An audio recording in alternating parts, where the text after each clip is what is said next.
La formation axée sur la digitalisation est organisée conjointement par le comité technique du CODNI, l'Institut international pour la démocratie et l'assistance électorale ainsi que l'Union européenne.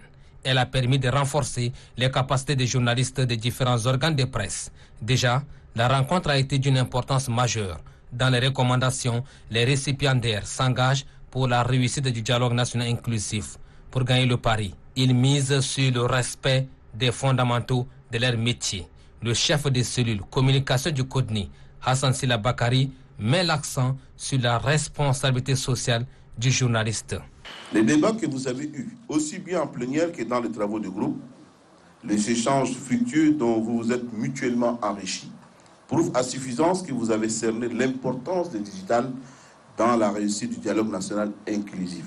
L'IDEA, partenaire stratégique dans l'organisation des assises, a situé que la presse joue un rôle prépondérant dans une nation d'où elle est appelée à une responsabilité.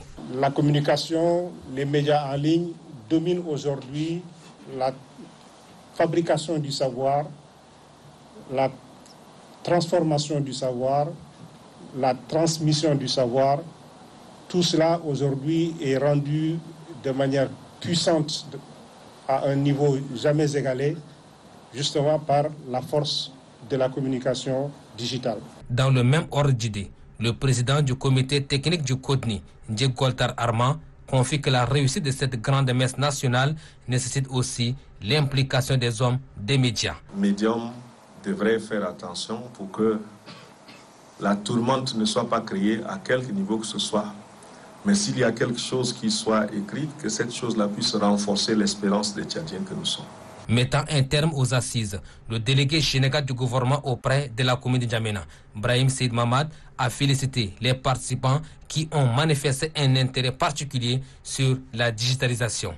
L'efficacité et le professionnalisme doivent animer ces journalistes pour un dialogue national inclusif apaisé.